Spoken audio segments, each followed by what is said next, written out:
Hey guys, Gonzalo from Paths of Meaning here. What I want to share with you today, and before that, I just want to ask you this question. Now, with the New Year's, have you set goals for yourself? And if you did, which I'm assuming you did, are they the same goals that you set last year? Because if they are, there's a problem there.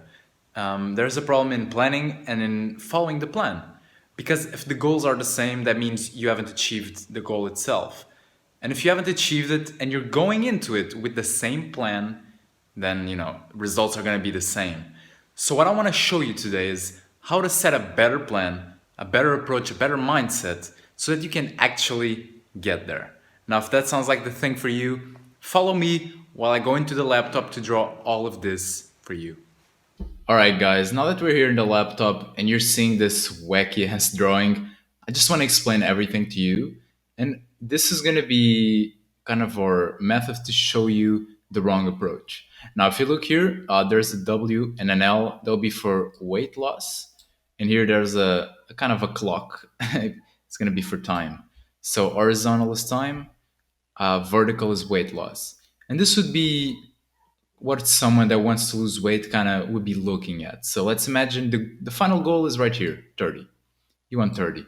And right here are January, like January, February, etc., etc.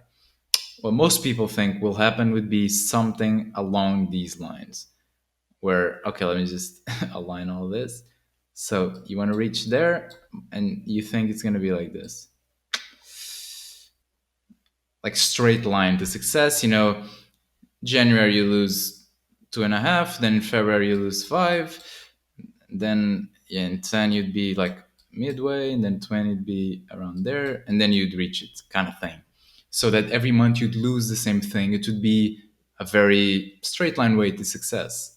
Now, what happens is, on top of this, we also usually define very rigorous efforts required. So someone who wants to lose this amount of weight would say, okay, so I'm going to go to the gym 4 times per week, and then I'm going to run one extra day. So that would be five.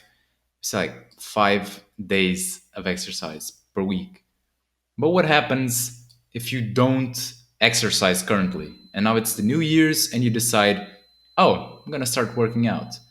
Well, what's going to happen is the first day, right there, along there, you're going to be like, oh my God, I'm so tired. You wake up and you can't imagine yourself doing this for longer. So you say like, second day I'm going to rest and then I'll compensate. So then instead of going like that, your effort starts going like this. It's like, oh, okay, but I'm still tired, so I'm not going to do it as much. And you reach the first day and then you're like, oh, I'm not actually reaching what I want. So what a lot of us do, if we manage to not give up until this point, is I'm just going to increase the effort. I'm just going to give more, and by doing that, everything will be solved, right? Well, the big issue with all of this is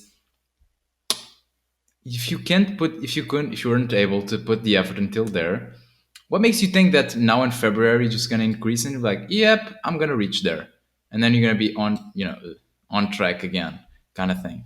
Well, truth is, you're probably not going to be able to. As a matter of fact, you're probably going to be demotivated because you didn't achieve what you wanted, which means that instead of putting more effort, you're going to start putting even less effort. And so if you even manage to get to the second month, you're like halfway towards where you want it to be. Now, most people seeing this, myself included in the past, when setting plans like this, what do you usually do? Do you keep going? Do you adjust? Most likely you just kind of say like, fuck it, I'm too busy with work, I'm too busy with relationships, whatever. And you just go and like, and so you give up. So you start maybe losing the progress, start eating more, you start not working out, to the point that if this keeps going, you can even, go even lower than where you started, because you were so demotivated, you just said fuck it, and it was like it didn't even matter anymore. But if we see that this approach doesn't really work for pretty much anyone, and I say pretty much anyone because there will be a small percentage of people who have very high discipline, very high like pain tolerance, who can actually stick to this and they would just push through the pain. But for the most of us, that is just not the case, because we're not used to we need to ramp up things until we can get to that point. So starting like this just isn't smart. Now, if you're like this, and if you can identify yourself in these plans, then don't worry, because there is a better solution. But before I show you the better way of planning and of what to expect, I just want to give you a little, a metaphor, a little real life situation for you to understand where the method comes from. All right, so I just cleaned up the sheet for you, and what I'm gonna show you is what happens with an ice cube and why, number one, you need to give times for things to actually develop and for you to see results, and you need to take it slow so that you can actually get to the point where you see results. And nothing better for me to show you this than an ice cube melting. And I'm just gonna try and do my best to, okay, this is an ice cube, or it should be. Okay, imagine this is an ice cube. I'm gonna put it. Okay, it's an ice cube right now. So we have our ice cube, and imagine right now the room temperature is -5 uh, degrees, like the C1 Celsius. Imagine it is like this. So for the ice cube to start melting, it needs to be zero, or just a little bit above zero. So imagine that. Okay, I'm just gonna put here. This will be the line. So here is zero, and here is where we are, -5. 4, 3, 2, 1, and then 0. Okay, imagine we're putting effort to warm up this room. We put tons of effort, tons of effort, and we managed to get it to -4. Does the ice cube look any different? Is it less frozen? At least to us? No, it looks exactly the same. Now imagine you put all this effort again to -3. Anything changes at all? For the ice cube, it's pretty much the same. For the human eye, it's exactly the same cube, still frozen. Now, you're almost at the end. You can't barely give any more effort, but you still manage to go and you put it to -2. At this point, it's still the exact same cube. And what a lot of us do, even a lot of us can actually, if it's at -2, we can say like, okay, I'm just gonna give one last push of effort. And we do, and we put it to -1. But a lot of us, this is the critical point. Because a lot of us, and applying this to our effort in real life, we give up when it's here, when it's at -1. And what we fail to realize is that if we just pushed a little extra, we'd get to the 0 mark. And we start to see the ice cube actually melt. And by seeing those results, then it would be much easier to actually be motivated and to keep on track, because at least we would know that it is the right path, that we're seeing the results. And before I continue, I just want to give credit to James Clear, from the writer of Atomic Habits. That's where I took this from. But regardless of that, it is such a real concept to us, because how many times haven't we started trying to be, losing weight or being more productive at work or improving our relationships or whatever it is inside that realm, and we truly gave it almost our all, and we saw nothing. And what I argue is, and what I saw in my life is that this is the reason why we need to set long-term plans. We can be thinking 1 month, 2 months, 3 months ahead, because we need to almost be thinking forever. Because if you do, then you truly allow time for the ice cube to melt and for you to get to 0 degrees. Now, with that in mind, and now that I hope that you understand the importance of actually taking it slow so that you can maintain it over the long term, I'm going to share with you a bit of the philosophy behind how I set the plans, my plans, which is the Kaizen philosophy. All right. So, what is it, the Kaizen approach to our life and our plans? What is this? First of all, does this even mean? Now, this is a Japanese word for progress, and more specifically, small progresses over a long period of time. Pardon me. And there's this, not story, but this kind of statistic, which is, if you were to improve 1% every day for a year, just 1%, how much better do you think you'd be at the end of the year? A lot of people say like, oh, 365% better. But no, that's not the case, because you're compounding on what you already have. Reality is you'd be around 36,000% as better. That is 36 times better than when you started. Now, of course, the better you get, the harder it is to improve. But that is just to show that we shouldn't minimize the importance of small actions, of small progress every day. Most of us, like I showed you in the example before, we just want to go from zero to 100 like right away. We went to the like 1 month, 2 months, we want all of this. But if you really think about it, and if you're young, if you're, for the most part, if you're watching this, you are young, do you really need it in 2 months? What is the difference if you get it in 2 years? If you want to lose 30 pounds, and if you do that in 2 years, and you develop the right mindset, the right habits, the right eating, the right exercising, so you don't get injured, you don't fall, prey to shitty diet, and you actually get there with that time. Wouldn't that be much better? And at the end of 2 years, you'd still get there, but with a much more solid foundation because you would be doing it for so much longer. And you can take even the example of The Biggest Loser, the program. If you don't know, it's an American program where they take people who are very obese and they make them lose weight in a very short period of time. Now, what happens to a lot of people, and I think the statistic was 80%, I might be wrong, but around there, that after the program is over, they go back to the original weight or they put up almost as much weight as they had before. Now, to me, that just shows you the importance of building it for the long term, slowly. And that is why Kaizen, for me, that is the whole philosophy that you must bring to your plans when you're doing them. So, but this is a lot of just mindset stuff, a lot of theoretical stuff. How do we actually apply this to a plan? And that is what I want to show you right now. So I'm just gonna clean all this up, and I'll be right there back in a second. All right, we're back at the same old graphic, but a little different now. Instead of weight, I'm going to show you how I would actually set up a plan to improve my productive hours. So if you look at the graphic, we have here 180. That's going to be, we want at the end of the year to have per day 180 minutes of productive time in our day for our own personal projects. Or that may be university, that may be actually in our work. We actually want to maximize the time of deep work we have, and these are the months we're looking at. Now, let's assume we're somebody who procrastinates a lot. We barely can have 30 minutes per day of very productive, uninterrupted work. And that may be you. You may be in a lower point, maybe in a higher point, but I do know that a lot of people struggle with this, with procrastinating and with a lack of actually productive hours. So let's look at this. We have the 12 months and we have the final goals. So let's do by December, 31 of December here. This is where we want to reach, the cross right here, the holy goal. Now, instead of doing like we were before, we're just going to be like, oop, straight there. We're not going to commit that same mistake even before we start the plan because we know we need to give the time for the ice cube to melt.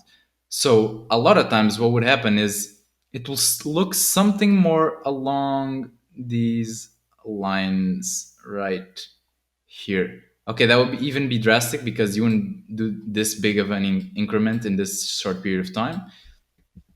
So let's just, let's say the goal would be like here. That would be much more doable. That's kind of our goal.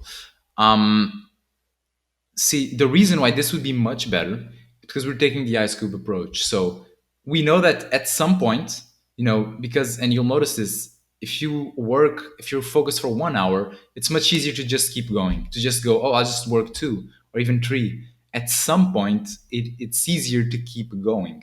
So but at the beginning it's much harder to even do anything. So in the beginning, and pardon me, this line isn't, it should be more, like that. In the beginning, we're going to do very few. We're not even going to be focused on this end goal right here. We're just going to be focused on developing the habits that once set will allow us to get there. So here would probably, first of all, if you're dealing with procrastination, set up our environment properly, define our distractions around what is taking our time, Instagram, YouTube, etc. What is our mind telling us, when we want to procrastinate? And so we'd probably say, okay, first week, I just want to have 15 minutes of productive time per day. That's it. 15 minutes where I work without going to Facebook, Instagram, YouTube, anything. I'm just focused on the work. And for the first week, we only do that. And what you'll notice is that it's probably very easy for you. very easy for most people. And if not, just set something that is easy. Because what we're doing now is setting the rituals and the habits to actually get something done, some version of it done. And because the more we do it, the more we get used to it, the more our brain, prefers to do work than it prefers to procrastinate. Especially if you always have the same routines before. If you always meditate, if you always grab your coffee, if you always in the same desk only for work, it becomes much easier. But before it becomes easier, it gets hard. It's hard before it gets easy. And that's why we try as much as we can to make this easy so that when, because the more you do it, the more you can keep doing it and the more you can increase.